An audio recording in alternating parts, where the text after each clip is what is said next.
Ghost in the Night with Phil Sams.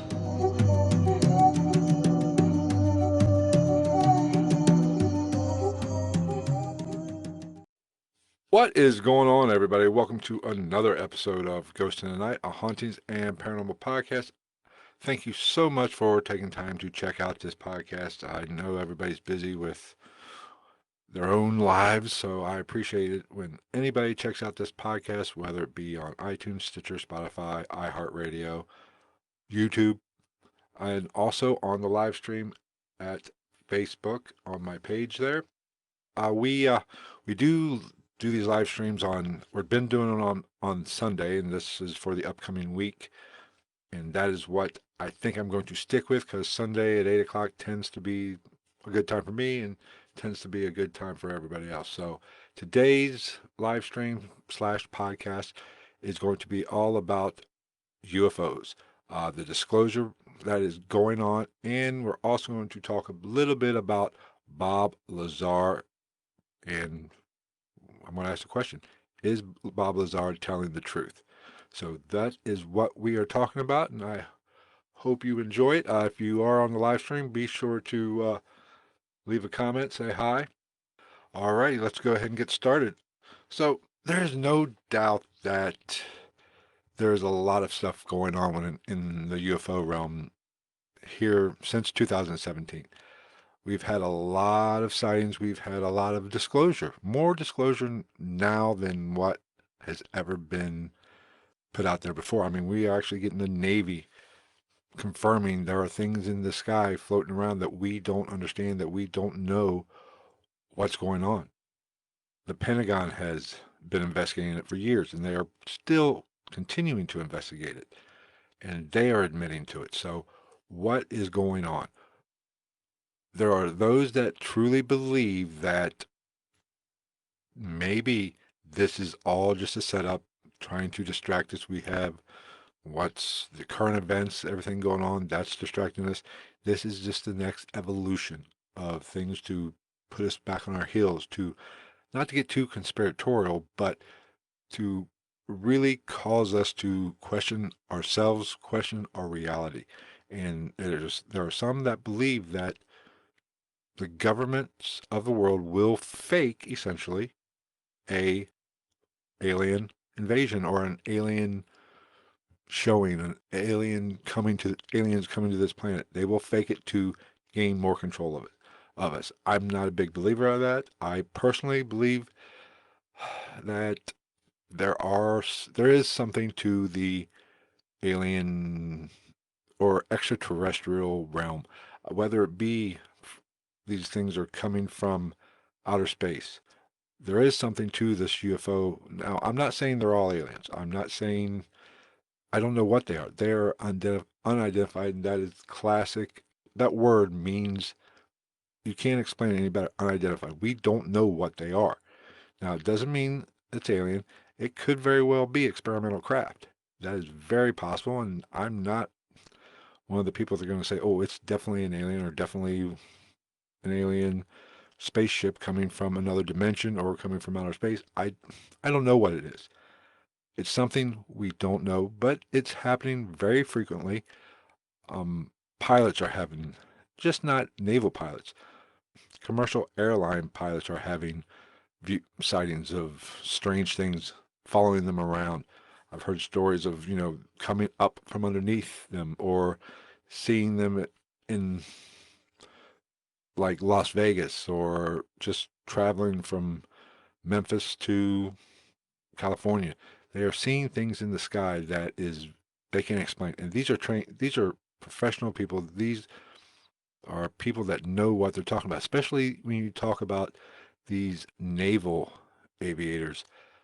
These people are the best of the best. They don't get rattled. They are trained to observe things and they have to or they die. Let's be honest, when they are moving that fast, they have to know what's going on around them, and that is something that you have to take that into account. When they see something they can't explain, you have to take that and say, oh my God, that is something special. It's just not some average Joe in a cornfield looking up, seeing something they don't know what it is. You have to really, really take them at their word. It doesn't mean it's extraterrestrial. It's very possible that these are experimental crafts, and I'm kind of going to get into that because recently, we've all heard of Commander Dave Fravor from the Tic Tac incident back in 2004 off of the San Diego coast with the Nimitz carrier group. He has been in the news, for 2 years essentially. He's kind of been kind of quiet here recently, but that he he made an appearance on the Lex Fridman show, which if you don't know who that is, he's a scientist, and I really appreciated his take. If you haven't seen that podcast, listened to that podcast, or seen the YouTube video, be sure to check that out. His interview with David Fravor, because that is two people that are very rational, that are experts in their field, coming together, finding some common ground, and talking about something that, most often academia will not talk about this. Most scientists, I should say, or people that are based in science, do not want to sit down with these kind of people unless they're looking to debunk them or trying to discredit them. Always, that always seems to happen. But Lex came into this very open-minded. He does come at things from a scientific background or scientific base, but he's open-minded to what Commander Fravor had to say, his experiences, and he did quiz him. He did kind of, ask relevant questions. And the whole podcast is like 3.5 hours long or something like that. So it takes a little bit of effort to get through because naturally, with their backgrounds, they do go more into the aeronautical side of it, how the planes work. It can be kind of technical, can be kind of boring. So it's kind of hard to get through it sometime before they get to the Tic Tac incident. And, a lot of people don't realize that the gimbal footage and the go fast footage, that's not the Tic Tac. That's not the same event. That is those particular two incidents was on the Atlantic side off the East Coast, to where the Tic Tac was off the Pacific side, right off about 60 miles or so off the coast of San Diego. So they're two separate events, and the footage from the Tic Tac incident is not Commander Fravor's. They just saw it. They did not catch it on video. When they landed, people knew, kind of were listening and knew kind of what was going on, that they got called off a training mission to actually go try to find this, what was showing up on the radar. So that when they landed, so people were listening. They landed, and the next group that was going out, they knew about it. They told them, we're gonna try to video this thing, and that's what they did. So the video footage that's associated with the Tic Tac incident is from the people who went up afterwards. I don't know how long after. It almost makes it sound like it was immediately after they landed. They went out, just had time to cross paths and do it. So those are two things that need to be cleared up, and he cleared that up in that interview. But I appreciate Lex's approach, because most scientific people wouldn't be that. I hate to use the word go easy on him, but he was open-minded, and you don't get a lot of open-minded scientific people. Basically, it's their way or the highway, and they don't have room for what if, or what is going, what causes this kind of stuff. Could it be supernatural? They don't get too much into it. So I was fascinated with that. And when Commander Fravor came out back in I believe it was a New York Times article in 2007, or not 2007, what am I talking about? 2017. That was a big deal. And when the Navy actually acknowledged the situation last year, that they truly don't know what this is, that is very concerning. Now, some skeptics will say, well, human technology, that's experimental technology. That's very possible. I'm not even ruling that out. That is very possible. Now, it does defy what we know as common practices when it comes to aircraft. And the main issue with the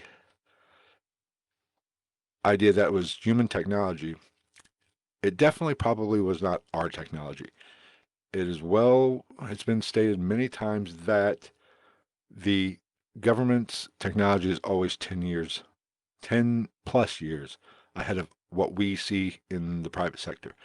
So they probably do have made some advances in aeronautics that we're not aware of. So that is very possible. But the reason I say was not our technology that they captured or they chased, because if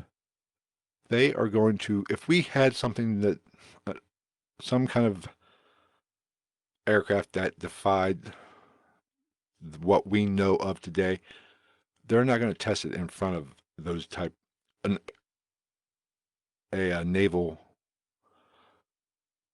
ships, a naval party that was training. They're not going to do that. They're going to go somewhere else where it's not going to be seen, where they can test it a little bit better. Because when these are people with their lives in the line, especially when they're flying, even in training accidents, people die during training accidents.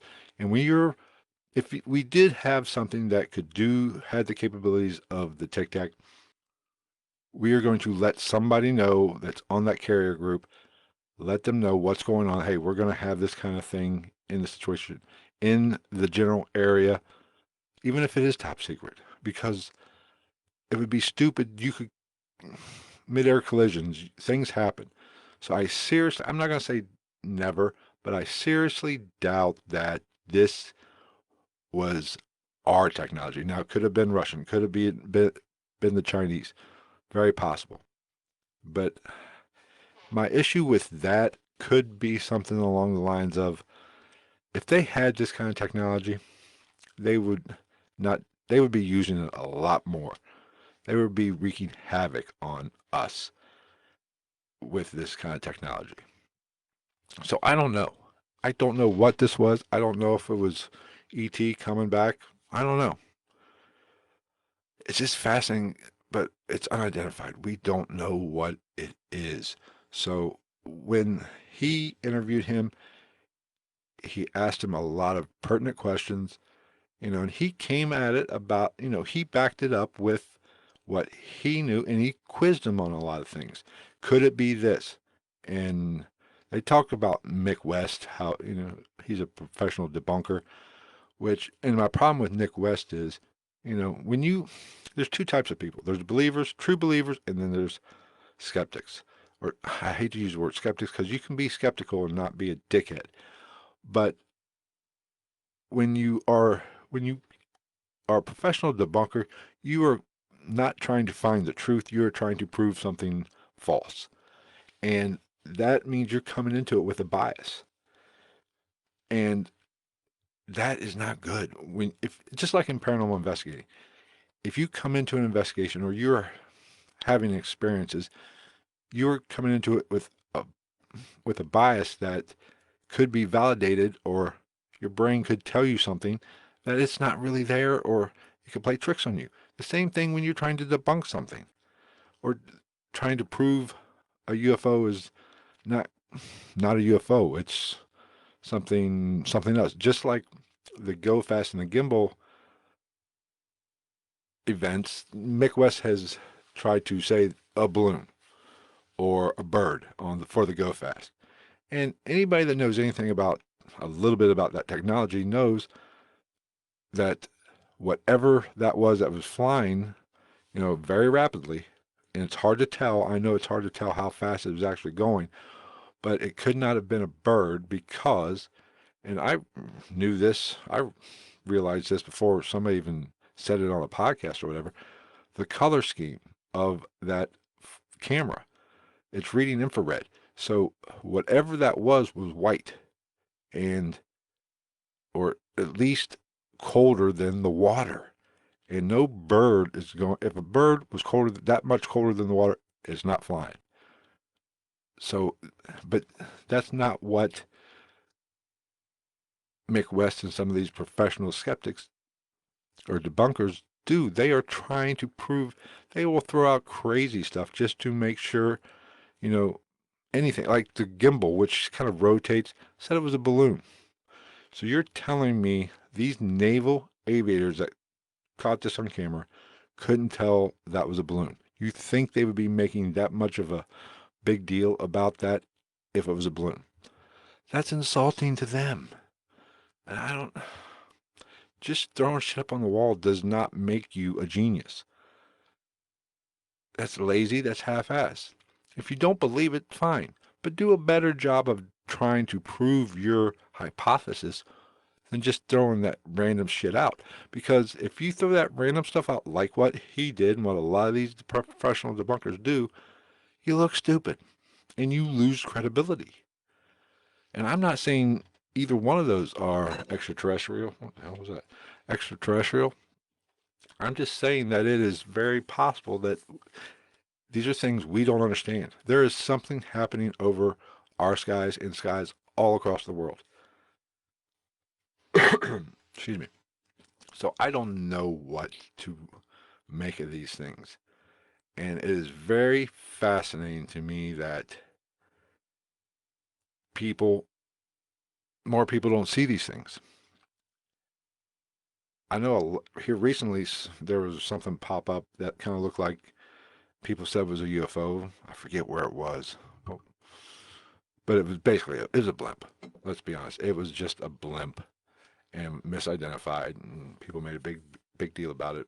But that's going to happen. And just like all these Starlink satellites that are going up, those people have been seeing some stuff and they was like, okay, this is weird. UFO to them.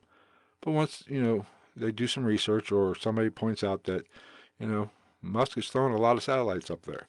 Those are things we don't know as common citizens or common people who aren't experts in the field.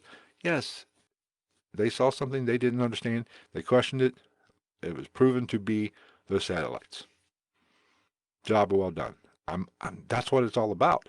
Just like in paranormal investigating, if you're hearing some knocking, hearing some weird noises, they're weird. It could be paranormal, but you have to do your due diligence and figure out what is going on and why these things are happening the way they're happening.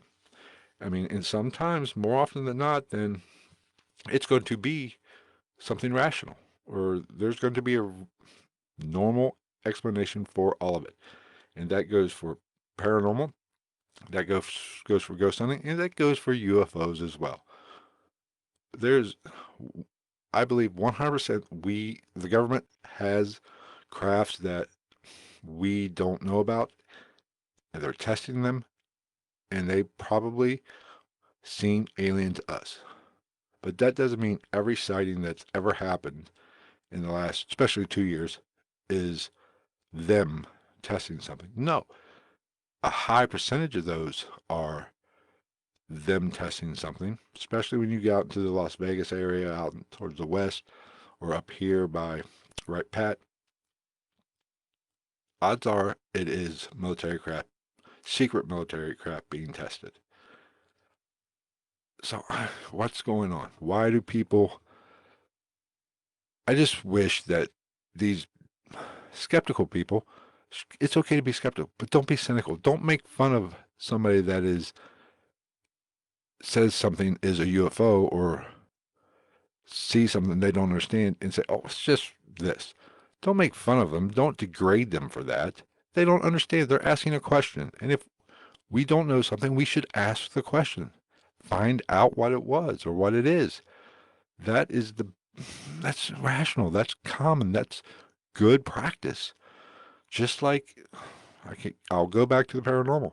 If I don't understand something or I don't know what causes, or especially like in pictures, when you see some pictures, pareidolia is real.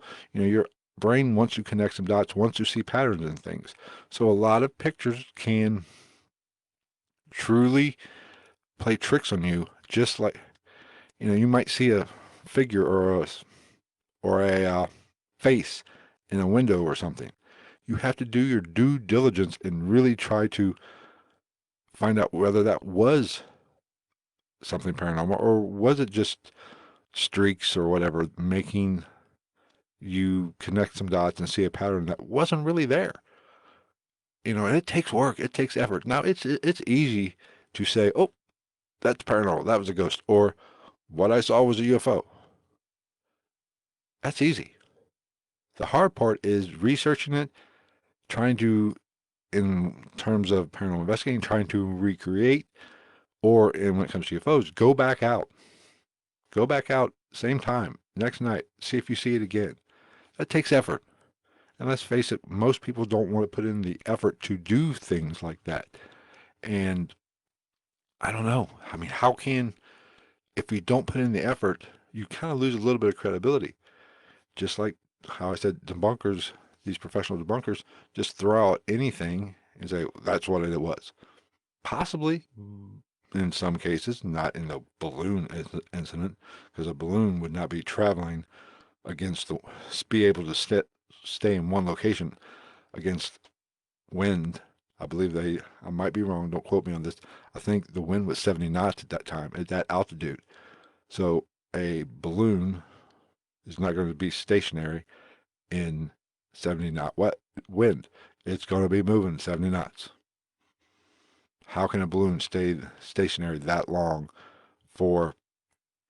and rotate for the time? So just don't throw that crap out. Think about it. Use some common sense. I'm not saying it's extraterrestrial. I'm just saying your explanation of it is stupid. That's not the case. Do better. We all have to do better, whether we be paranormal investigators or UFO researchers. We have to be better. And before you throw out those claims that it is paranormal or it is a UFO, you have to do the research. Excuse me. Just like a piece of evidence that I get on an investigation. I'm not immediately, as soon as I get back, hopping on YouTube or firing up the audio and saying, hey, this is what I caught a ghost. No, I'm going to analyze it, research it. And if it's a local location, I'm going to go back and try to capture it again and see if I can do more research, maybe find a rational explanation for it before I come out and say, this is something I don't understand. Same thing with UFO research. You have to try to debunk things first. Okay, soapbox. I'm getting off my soapbox now. I want to talk about Bob Lazar. I'm you gotta love Bob Lazar. He's a fascinating case. I remember I think I was pretty young. Maybe I was in high school, maybe a sophomore, when he came out with his story about Area 51 and S4. That was big news, and the story has just taken on a life of its own. And he has popped up here again recently with his appearance on the Joe Rogan podcast. And if you haven't seen it, be sure to go check out that podcast and form your own opinion. I want to talk about, is Bob Lazar lying? That's the question I'm asking. And what prompted me to talk about this is I recently went down a YouTube rabbit hole and, started watching video after video after video. And I came across one from the Behavior Panel, which if you're not familiar with these guys, there's 4 body language experts that analyze or look at clips and footage of people telling their story. And these people are experts, like I said, in behavior or body language, and basically they're human lie detectors. And this is a fascinating science that I really am interested in. I don't know if I'm 100% believer in all of it, and I'll kind of talk about that a little bit in a few minutes. But I came across this channel, and it naturally said Bob Lazar. I believe, what was the name of the episode? It just said Bob Lazar body language. So head on over to after this podcast and this live feed, live stream is over the behavior panel on YouTube, and check out the Bob Lazar body language, because they analyze the Joe Rogan, well, just not the Joe Rogan interview. They look at clips from the past and kind of tie it in, which is really fascinating. That they did notice how things have changed, because it's Bob's story has been pretty much consistent the whole time for 30 some odd years, whatever, what, 89, so 31 years, something like that. Yeah. Never do math on a podcast. Not a good idea. Or on a live stream. Really bad idea. But, his story has stayed pretty consistent, and there have been people trying to poke holes in his story for forever. And, for the most part, he has held up a little bit. I know they have researched his education. He did work at he did work at where he said he worked at. Education wise, they were extra classes, it sounds like, so there wasn't a lot of um, documentation, I should say. Or people couldn't. That's one reason why they didn't find a lot of documentation, even though people have come forward that said, yeah, he was there. Classmates or people who was in the same class. So it's very fascinating. People have been trying to poke holes in his story, like I said, from the beginning. But these body language or behavior, the behavior panel, basically the whole. If you ever saw the series Lie to Me, they look at people and can tell them if they're lying. But it's really more about deception. They're looking to see for markers of deception, and are you trying to deceive? That is the base in a rough, simple explanation, layman's explanation. It goes much deeper. It goes much. It's super, super complex, and I'm not going to insult anybody saying that I know what the hell they're talking about. I mean, I find it fascinating, but they are trying to find deception. And so they watched these clips, and they did make a note of when, they broke the clip, they did clips, they broke down section, and they would give their opinion on what they saw. Was he being deceptive? Where was his eye movement? Where was he recalling things? And one of the experts, and most of these experts are interrogators, they're scientists, but they all work, with corporations now. And, they are experts in the field. They spend a lifetime trying to analyze this stuff and learn this stuff, and so you have to give them that. But I think there are some. I don't know if I'm not going to sit here and say it's 100% foolproof. I imagine some of it is, and maybe I'll do a little bit more research. But getting back to Bob Lazar, they would analyze each individual clips and give their opinion. Now, the one consensus that they came to on a lot of this stuff is that his story, they talk about him being a brilliant storyteller. And they do make note of from the time he was on Rogan and then the other earlier, the first group of interviews that he did, he's gotten better at telling stories. And the details don't change too god awful much. As you tell a story 3, 4, 5, 10, 15, 100 times, you're going to add a little things. The story's not going to be completely the same. You're going to, if it seems to be like, if you're being interrogated, they might ask you to tell the story over and over and over and over again. And if it's always the same, I mean, this is just me, from what I've gathered, I'm not an expert.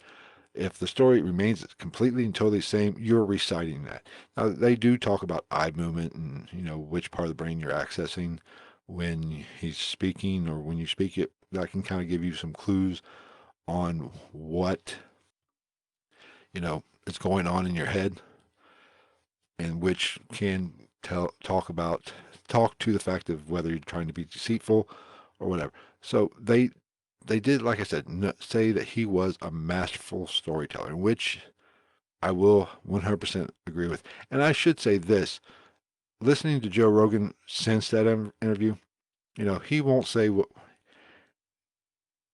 whether or not he 100% truly believes that Bob Lazar's story is 100% factual, but he says it's interesting, and he is a super, super smart guy.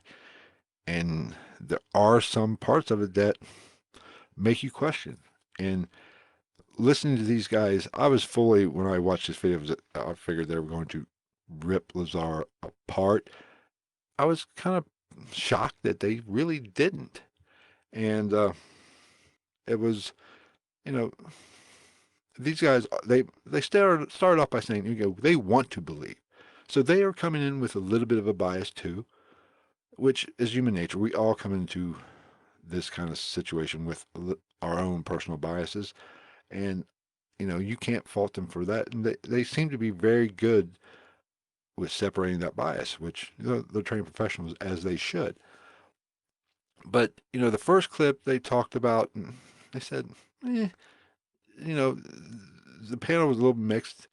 They did pick up a few markers that saying that, the story was a little weird, and he was diverting. He didn't really truly answer a lot of the questions. He circled around and was, throwing up information to kind of, baffle the mind. So, but they couldn't strike down all of it. So, that was kind of the theme of the whole each clip they did. There were parts of it that, you know, he was being possibly being deceitful, and I don't know how accurate this stuff is. I think there are a vast majority of there's so many factors that go into this. I know the eye movement thing in which certain micro expressions, and these I don't believe any of these guys are experts in micro expressions, but the interrogators of the group, they're good about eye movement and which part of the brain you're accessing. That you know I don't know. I guess you can't not do that, but to me, just listen. I saw the video of the podcast that Lazar did with Joe Rogan. I found him fairly credible. I didn't get a sense of that he was just telling a tall tale. I'm not saying I believe him 100%, but I didn't, that didn't come across to me on the video. And I will say this, I would think it's much harder to deceive somebody in person.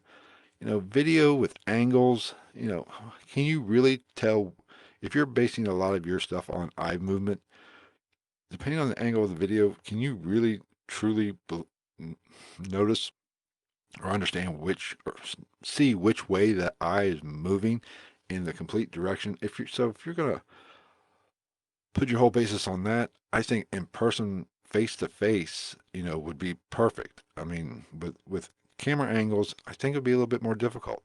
Now with body language, that's a different story a little bit. So the eye movement thing in a video, I think would be a little harder to do, and with 100% accuracy. But these guys are professionals, and I don't know. And I would think Joe Rogan would have a pretty good concept of whether this guy was bullshitting us or not. And he did not come across, or I don't believe I've seen anything where it said this guy's full of crap. No, he said he seemed very credible. He's much more intelligent than what some people have made him out to be. I mean, he put a jet engine in a freaking what was it, a Honda or whatever. You got to be pretty smart to do that. I mean, he is a little quirky, and that is one of the. That's kind of interesting. One of the panelists did mention there's a fact there. It could be that maybe Bob Lazar, because he does have a lot of tics and facial expression, kind of stuff going on that could throw some of these guys off. He did say maybe he's on the spectrum, and that could be part of the reason why he's forming some of a mask to deal with some of this stuff in these interviews. So I don't know, but I think there's no doubt something happened. I do believe Lazar worked at Area 51 and S4. So did the government try to scrub him? And if the government has put that much effort into trying to defame him or wipe him off from all these records, that should say something to you that there might be something to the story. Now, did he actually see alien aircraft? Did he actually work on some propulsion system? Don't know. Very possible. I mean, there's talk about Element 115, and I'm not going to get into that really. I know it's been proven to exist for milliseconds or whatever, but that's neither here nor there. I'm not way too technical for me. But there is something to, if the government is going to that much trouble to debunk you and to, I've even heard, I don't know if this is true or not, they he doesn't have a social security number anymore. They scrubbed his social security number. If that's true, why in the world would they do this? That's something to think about. And well, I got off topic there. I'll come back to that a little bit because I want to finish up on that. But basically, the behavior panel, their overall conclusion of the Bob Lazar interview with Joe Rogan and some of the past interview, just to kind of summarize, they do not think, like that, all four of them said he did not work on in their professional opinion, he did not work on alien technology. But they did make a point saying not everything he said was a lie. So it was kind of, I was really expecting to, I was shocked that they didn't completely tear him up, but it was kind of fascinating that, they did say, he did show a lot of truthful markers and a lot of, possible deceit markers. And his story is so well rehearsed by now, he doesn't have to try to recall it. He just knows it. But my one issue that I want, when you do something, when you're reading somebody like that way, if they truly believe what they saw or what they did, if they truly believe the story they're telling, I think all the body language markers would be there for truth because they truly believe it. So it's like a lie detector test. I'm not 100% sure this is the end all be all. And I'm sure there are people out there that don't, there has to be a percentage of people that do not, that can control some things. And, you know, for lack of, compare it to like a poker player that bluffs, they can have amazing control of their body and project truth when it's not really truthful. But if you tell a story, maybe in Bob Lazar's case, he has told the story so much he truly believes the story. And I'm not here to say whether he's lying or not lying. I think the story's much better if he's telling the truth. Let's be completely honest. It's a much more fascinating story that we are not alone, and there is something to the UFO phenomenon, which too many people have seen something. There's too much denial. When the government goes to that kind of trouble to, just like what I said about Bob Lazar, to push an agenda to debunk Project Blue Book was basically just to debunk these things, to reroute the story somewhere else. That was the whole purpose of it. It wasn't to prove anything. It was to debunk these things or give a reason for these things to fit the government's agenda. Why would the government be going to in the past, go to so much trouble to debunk these things or to disprove these things or make people out to be crazy for believing or pushing this agenda if there wasn't some truth to it?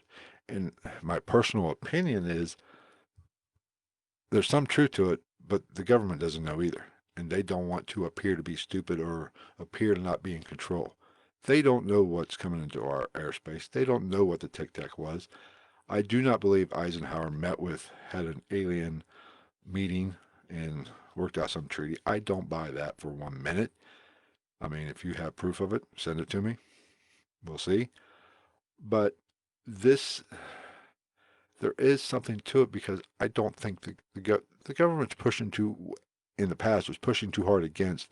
And now technology has kind of caught up to them and they can't deny anymore because the technology that we have is too good and their past methods to just make people seem crazy aren't going to work anymore. The internet has pretty much ruined that for everybody. So they have made the turn to where they're going to start, maybe disclosing some stuff. But I don't think there's much to disclose because I don't think they freaking know. They don't know what's going on. Like I said, they didn't have a meeting. There's not, an alien base on the moon. Probably not. That's another topic we can get into. And I'm kind of reading a book on that kind of stuff right now, which I might do an episode on in a future episode. So I don't know. Where the more the government protests and how the government handled it makes me believe there's something to it. Now, I kind of get back to what I talked about at the beginning of the podcast. Are these from outer space or are these dimensional creatures or dimensional entities? That's the question. I know here in what's made headlines that they've found some kind of gas on Venus to say that there could be life in the atmosphere on Venus. All right. And if the universe is how science says it is, and not, whoa, what was that? Oh, knocked something over. It wasn't a ghost. Damn it. But if I lost my train of thought. Oh well, it doesn't matter. What was I talking about? Oh, if the universe works the way science tells us it works, you know, maybe they're coming from outer space. Then you have the whole flat Earth conspiracies, the simulation conspiracy, or the firmament. Nothing's getting in. Could it be dimensional? Could all paranormal and alien life be dimensional? I mean, that would account for answer some of the questions. I'm not here to say I personally don't think that I buy science when it comes to the universe. So it's very possible that something could be coming in from have found a way to exploit physics as we know it and come visit us. I don't know. But I think most of these encounters, these visitations, and even the paranormal, the spirit world encounter is dimensional. And I've said it in last episode, when it comes to the paranormal and the spirit world, I think it's all around us. I think there are times we can see or hear the other world. We're tuned into that frequency. I believe it's possible for there to be entities that can come into our dimension. Very possible. That probably is what these UFOs are. If I had to take a guess, I'm not, I don't know. So be sure to let me know what you think. That is going to wrap up this episode. I know this isn't a typical episode that most people get from Ghost of the Night, but the paranormal is so much more than just ghosts and spirits and demons. The paranormal is everything we don't understand. And UFOs we don't understand. The government doesn't freaking understand them.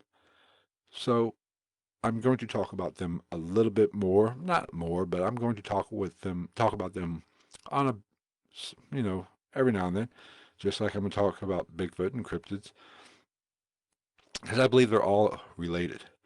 We don't, just not the fact that we don't understand what's going on. I believe there is something to all of it. Now, I'm not saying Bigfoot is a dimensional demon. No, I'm just saying I think there is something to, they all have a common denominator, and I believe it's dimensions. So I'm going to leave it at that. I did not have a chance to talk to Frankie from the Cincinnati Ghost Chasers. I know last week I said we possibly could have caught some decent, not decent, really good evidence at the Fair Schoolhouse. I talked to him. He's still trying to find out, back it up essentially, and do some historical research to kind of see if some of the stuff, the audio stuff we caught, is provable. He said maybe in another week or so. So maybe next Sunday we will do that episode, kind of an evidence review. I'm going to go through my recordings. I haven't had time yet to go through them all. I'm going to go through my recordings maybe tonight, and I might do a bonus episode of that coming up. If you noticed, I did do a bonus episode from a Gettysburg video I saw. Be sure to check that out on YouTube. And while you're there, be sure to subscribe to the YouTube channel. That would greatly help me out, trying to get those subscriber numbers up. And be sure to go to however you take in the podcast. Don't forget, I record these on Sunday nights now at 10 o'clock. That's going to be a normal thing. And I will release it on Thursdays, maybe Wednesdays. Who knows how I'll do that.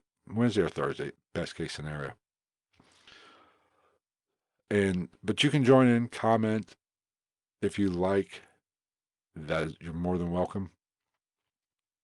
But I'm going to keep it at Sundays at 8 o'clock start time. We go till 9. If there's a lot of people asking questions, I'll stay on longer. But maybe I'm going to keep the recording of the episode a little bit. Keep it under an hour. We'll go from there. What else? I'm trying to think. But however you're taking the podcast, be sure to subscribe to it, follow it, give it a thumbs up, whatever your provider or your platform lets you do. Be sure to share this with your friends. Share it with somebody who has an interest in the paranormal, just not ghosts. If they have an interest in the spirit world, if they have an interest in cryptids, if they have an interest in the UFO world as well. Be sure to share it with them. Leave me a comment. Go to ghostofthenightpodcast.com. I do a lot of, you can catch all the podcast past episodes there, or you can catch some of the videos. But like I said, be sure to subscribe to the YouTube channel. That would help me out, like I said earlier. What else? We do have a Patreon page. If you want to become a patron of the Patreon page, head on over to patreon.com/GITM podcast. We do some investigation videos that you have to be a patron to see. Keep those behind that. $2 will get you in the door, get you those episodes. I have a Conspiracy Madness podcast or episodes I do. Just put up another one that I lost. I found it and the video was corrupted. It's a whole big ordeal. But I'm doing that 2 times a month at least from now on. Now that the studio is built. So we are going to end it there. Thank you for checking it out. Be sure to head on over to YouTube and check out both those videos, channels, the Behavior Panel and the Lex Fridman, that interview with Commander David Fravor. Let me know what you think. Send me an email at gitmpodcast@gmail.com. Let me know what you thought about both of them. Or you can send me a direct message on Twitter at night_ghost. And Facebook, it's Ghost of the Night. That is where I do the live feed from the Facebook page. So if you want to join in, head on over to Ghost of the Night on Facebook, like that page, follow us, and you can partake in the live stream. I think that's it. So we will talk at you later. Hope everybody has a great week. And we'll see you next week. Take care, everybody.